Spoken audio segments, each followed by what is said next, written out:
Another space explorer. Hey, you ever think of joining up with the Vanguard?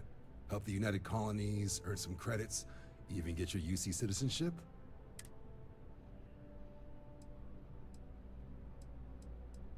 United Colonies volunteer fleet. Independent captains enlist, get to use their own ships, and the UC provides them with sustained work and credits. And put in your time, and you're guaranteed UC citizenship and everything that comes with it. Discounts on UC goods and medical services, chance to own a place in New Atlantis. Only way a foreign captain could even dream of seeing those sorts of benefits. So, you want in? Excellent. Just need to do a little paperwork. An orientation on the UC, and knock out an exam, and a probationary mission. We need to know you'll be able to do well. You'll be out there keeping the peace in no time. Don't forget, John. I need him back after you wrap him in that fancy get-up of yours. No worries, Sarah. I'm not forgetting about you or our little business afterwards. Promise. First things first, head down to the orientation hall and get signed up at the registration terminal. The process starts with registration down in the orientation hall. But if you've got any questions, I can get you sorted.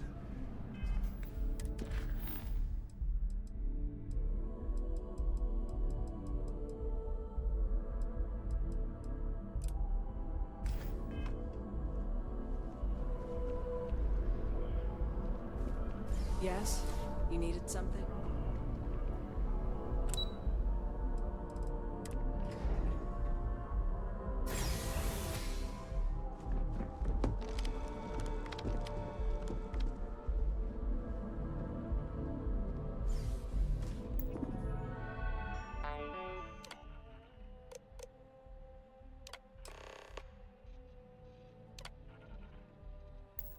Registration accepted.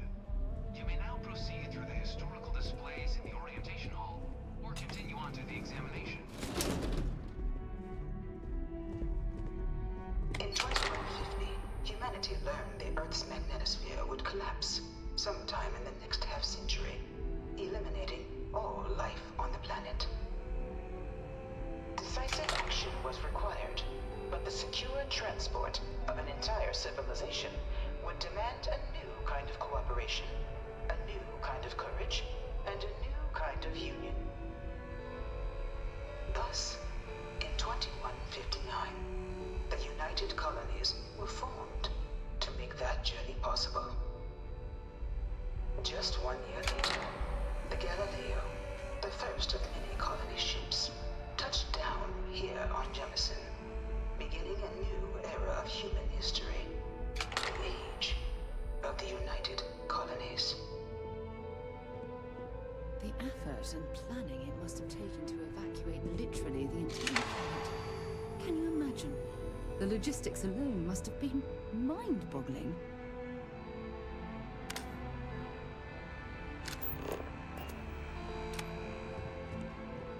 I'm not part of the tour. Move along.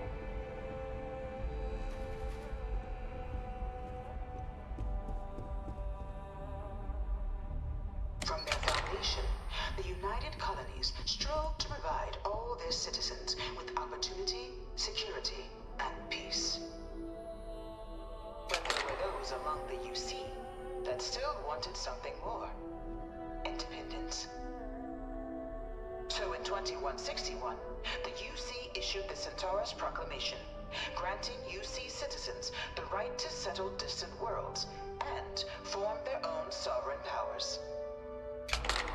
It wasn't long before the first new faction, the Free Star Collective, was formally organized in 2188, later followed by House Varun, revealing themselves to the universe in 2230. The result of the Centaurus proclamation has always left me torn. So much conflict arose as a result. Was it worth it? It was only in 2230 that the faction known as House Varun first made contact with the rest of the settled systems. Founded by the passengers of a colony ship that had left New Atlantis and disappeared 4 decades earlier, House Varun was a faction unlike any other.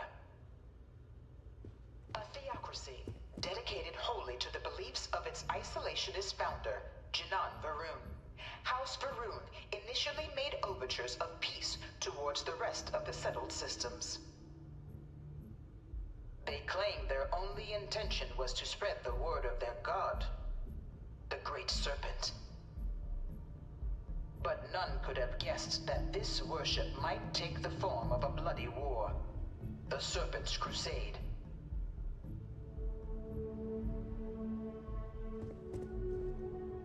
The Freestar Collective was initially founded in 2188, when the citizens of Aquila banded together with the pleasure city of Neon in mutual defense. But in 2194, after the deployment of a UC medical star station in orbit around their world, the citizens of Narion also requested to join the collective. The resulting rise in tensions between the Freestar Collective and UC culminated in the settled system's first intergalactic conflict, the Narion War. Despite a decisive victory by the UC, the colonies permitted the citizens of Narion to join the collective, forming the basis for the fiercely independent union that persists to this day.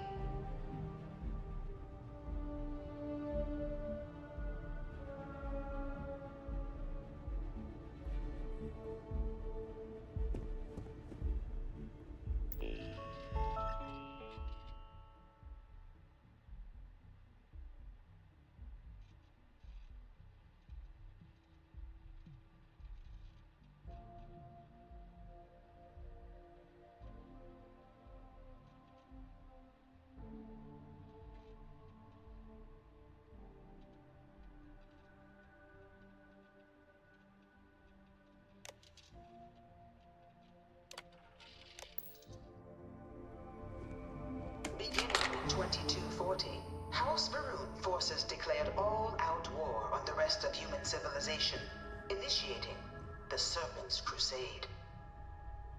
For the next 23 years, thousands of Freestar, UC, and independent souls were killed by agents of House Varun in the name of their Serpent God. It was only with the death of their founder in 2263 and the succession of his heir Jarek that House Varun finally sued for peace. There remained, however, select members of House Varun who refused to recognize the cessation of hostilities their leaders established. Even after House Varun's mysterious disappearance, these zealots remain a threat to all who encounter them. Their pacification, a goal of all space.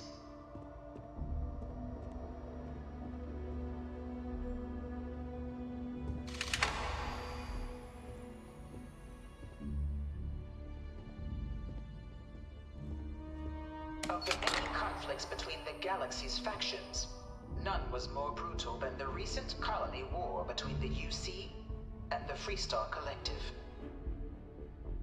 Set off by the unauthorized Freestar colonization of Vesta's Pride in 2308, a direct violation of the Narion Treaty, the colony war spread quickly across the galaxy. Both sides deployed every tool at their disposal. Armadas of warships, mechanized combat platforms, or mechs, even bioengineered alien creatures, the infamous UC xeno-weapons. It was only in 2311 at the Battle of Cheyenne that the scales finally tipped, the Freestar Collective utilizing their civilian fleet as a human shield successfully crippled the superior United Colonies Navy. After their shocking victory against the galaxy's greatest navy, the Freestar Collective offered terms of peace, which the colonies, out of an interest in staving off any further human costs, accepted. The galaxy has been rebuilding ever since. The colony war was a horrible conflict that irreparably wounded the settled systems. There were times I felt that it would never end.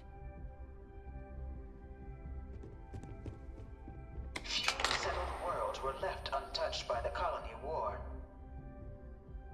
But nowhere could the viciousness of modern warfare be seen more clearly than on the Freestar planet of Nera. Initially occupied by invading United Colonies forces as a forward operating position, repeated attempts to take and retake the planet by collective forces led only to devastation.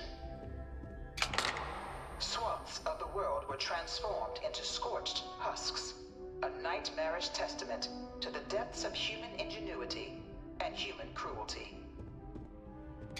And today, Nera remains a continuing reminder to the horrors of unfettered war.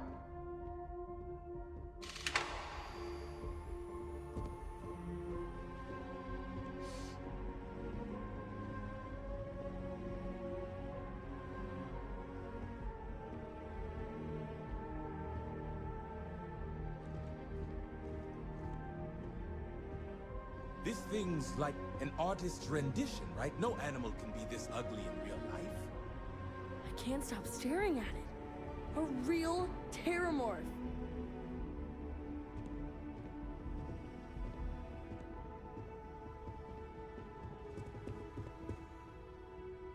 In the midst of the colony war, a different kind of tragedy struck the UC city of Londinion.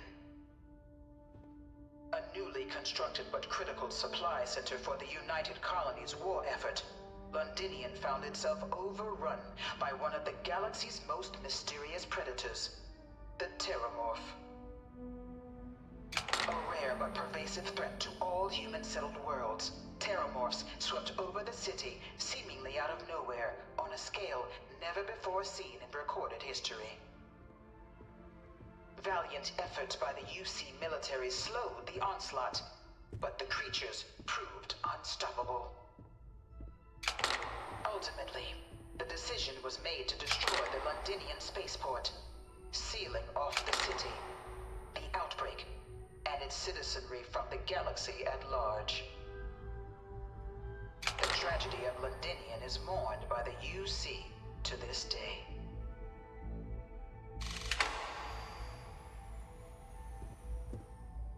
Can I help? Time to go?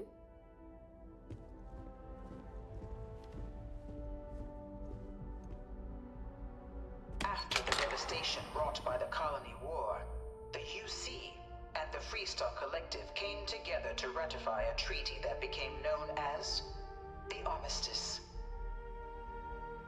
Both sides agreed to a vast reduction in standing forces, and that xeno-weapons and mech warfare would be outlawed. All related research was sealed away, accessible only in cases of dire emergency. But the Collective had another demand, that the active commanders of the UC military stand trial for their actions.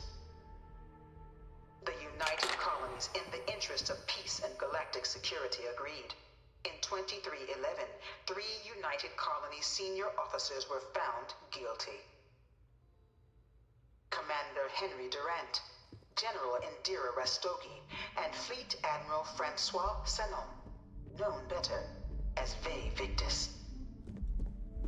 All were sentenced to death for their actions, bringing the colony war to a close and returning peace to the galaxy at long last.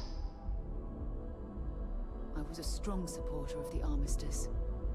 All of the terrible weapons that both sides used against one another. It had to end.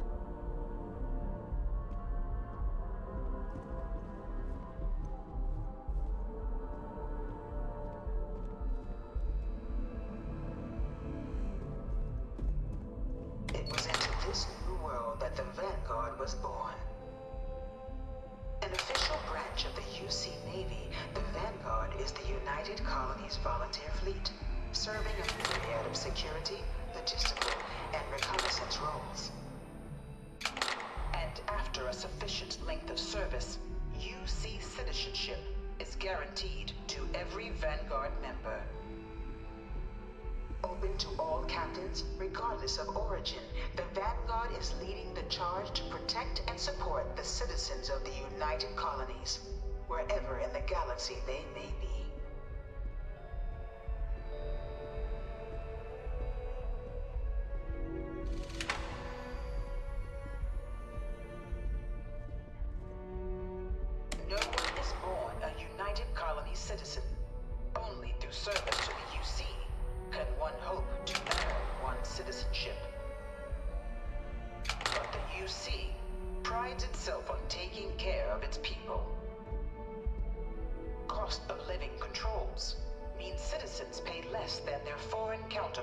needs, big and small. All citizens are issued a grant upon joining to get themselves on their feet. And only UC citizens have the opportunity to purchase property, getting the chance to live in one of the most beautiful cities in the settled systems. By joining the Vanguard today, you too can begin earning your place here, in the heart of galactic civilization, as a citizen of the United Colonies.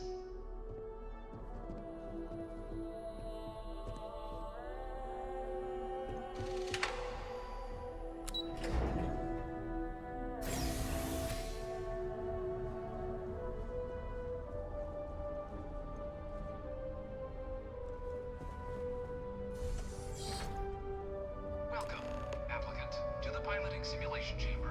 Please enter the designated simulation pod to initiate. I've spent a fair bit of time in simulators just like these. They're startlingly realistic. Have fun.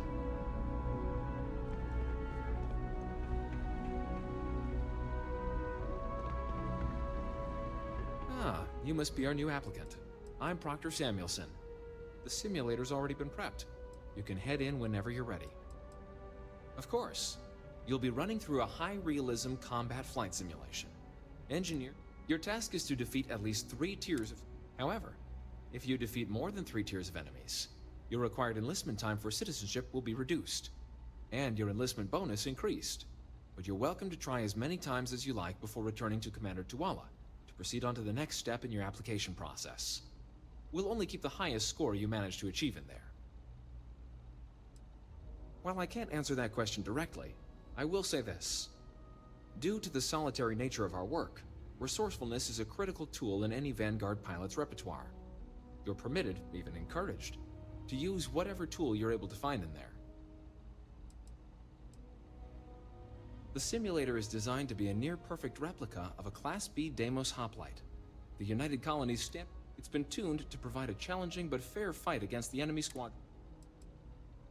Vanguard assignments can often include... It'd be bad for both you and the United... Good hunting.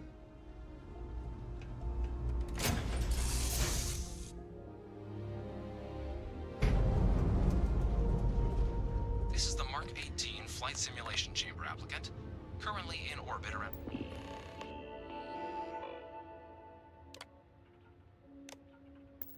A high-detail recreation of a remote world. When you're ready to begin, please take a seat in the pilot's chair.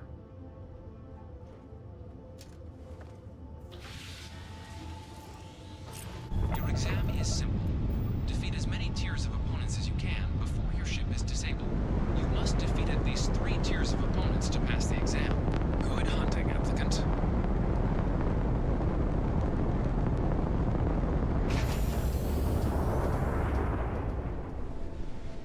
New targets active.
targets eliminated. Progress reported. Tier 3 reached. Congratulations, applicant.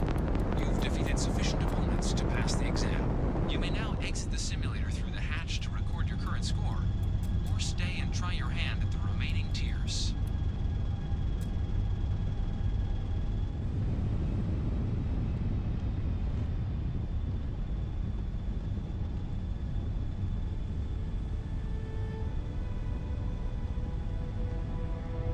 Resuming